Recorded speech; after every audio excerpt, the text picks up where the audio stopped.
Adinda Irsan Firdaus Hasri SHMAP, Kepala Dinas Pariwisata Kabupaten Kaliwas, memakai warna baju merah untuk Adinda Irsan Hasri dimanapun berada. Tantangan buah apa? Buah tantangan. Selanjutnya Nabi Mula Langit, nama pemilik Vicky, atas nama Andi Sastra DPRK Bandar Mulia dari Hanura, memakai warna baju putih. Selanjutnya Gelombang Timur Pordasi Bandar Mulia Kunci Medan dimanapun berada, memakai warna baju kuning. Ia TK ekor kuda di kelas E2, yang mana roket sudah sering kita saksikan di Stadion Butonaga. Kepada seluruh masyarakat Kaliwas dan kepada seluruh staf dari Dinas Pariwisata Kaliwas, mohon doa untuk roket Irsan Firdaus yang turun dulu ke bawah. Kepala Dinas Pariwisata, kalau dia mantap sudah di pola Niko ya, ini kuda roket ditunggu dari kami dari Irsan Firdaus, Aris Pariwisata Kabupaten Kaliwas.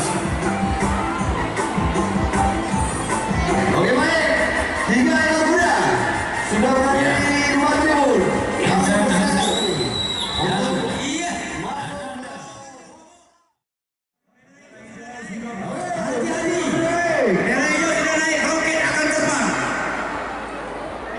Jangan ada lagi yang melintasi lem pacu. Ya, weh, jangan anak saya jatuh, anak saya sih wah ya ketinggalan. Tolong penonton. Nanti mau perdek ya, kalau jauh. Karena kuda akan dilepas itu. Ngomong ulu berdalih. Iya. Roketnya. Main roket. Pemilik Irsan Hasri.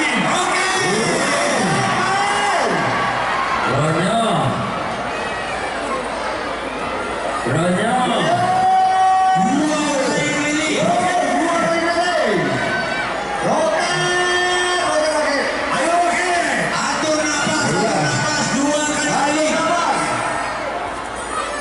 Jaga tikungan, jangan sampai minum kopi.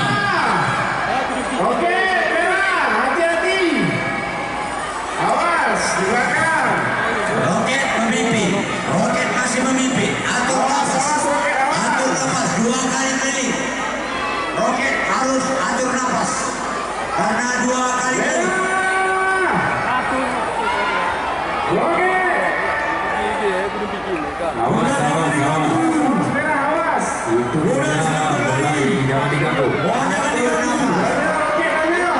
Atur nafas roket 2 kali keliling. Tambahkan. Iya. Terus 1 kali keliling lagi. Belum bersorak. Ada lagi. Daniel. Ini sarannya ditulai ya. Awas. Awas. Usia. Ini awas. Ini kini kiri orang kenduri sini. Daniel, oke. Ya sarannya. Orangnya weh.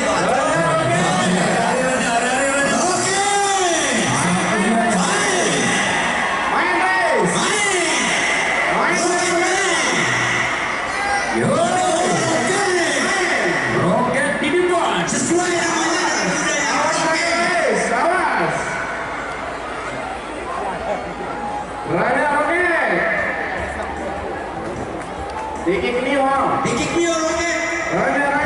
Bisa ambil mesti ngomong. Mau. Kalau roket main. Oke. 20 meter lagi.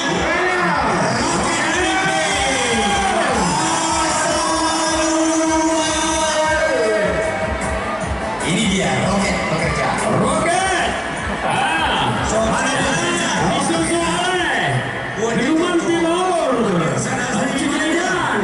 Selamat untuk mengikuti babak final besok. Oh ya, ke depan ikan boleh lewat. Jangan, jangan wisata. Saya ketemu.